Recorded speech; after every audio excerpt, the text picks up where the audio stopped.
A great serve makes the rest of the game a lot easier to play. When you ask other WTA pros who has the best serve in the game, they pretty much all unanimously say that Serena has the best serve.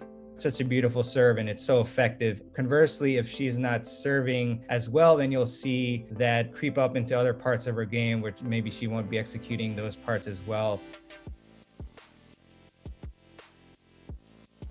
Serena's serve is so dominant because of a couple of key attributes: power, spin, placement, and unpredictability. So in regards to power, we've seen her serve as big as 128 miles per hour. I think even a little bit more than that. Obviously extremely difficult to return. That 128 miles per hour is higher than a lot of the male players on tour, their first serves even. So it's a very difficult thing to handle. The spin. So she puts quite a bit of spin on her serves, especially her second serve. And this allows her to then, as the third characteristic that I mentioned, she's able to place the ball really well. I mean, you see her time and time again, ace her opponents out wide, down the tee. She can serve into the body. And so she can really just place the ball anywhere that she wants. And then the most interesting characteristic, in my opinion, that a lot of other players don't have is the unpredictability of where her serve is going to go. Because if you examine her technique, she tosses the ball in the same area, the same spot over and over again, whether she's hitting out wide, whether she's hitting down the tee, whether she's hitting a kick serve or a slice. She's tossing the ball in the same place, so that around that 1 o'clock position. If you draw a clock, she's always tossing the ball there. So you really don't know where the ball is going. And then you have such little time to react to her serves because they're so fast. So these are the 4 characteristics: the power, spin, placement, and unpredictability that really makes Serena's serve so dominant.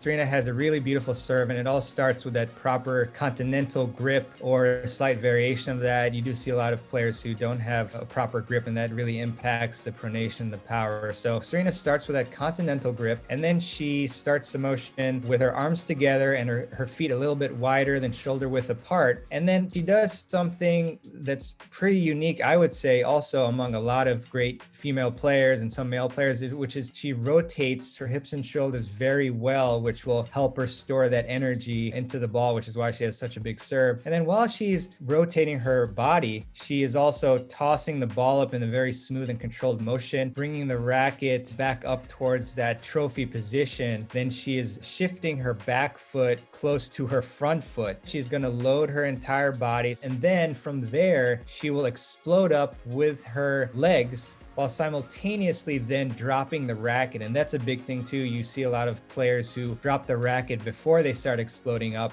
And then from there, she'll really strike the ball very powerfully. She'll get a lot of great racket head speed, and she'll strike the ball near the apex of the toss before it starts dropping down, which is another great attribute of her serve technically. And then she will land on her front foot for balance, and she'll land well into the court, which also indicates that she is really shifting her weight forward and getting a lot of power.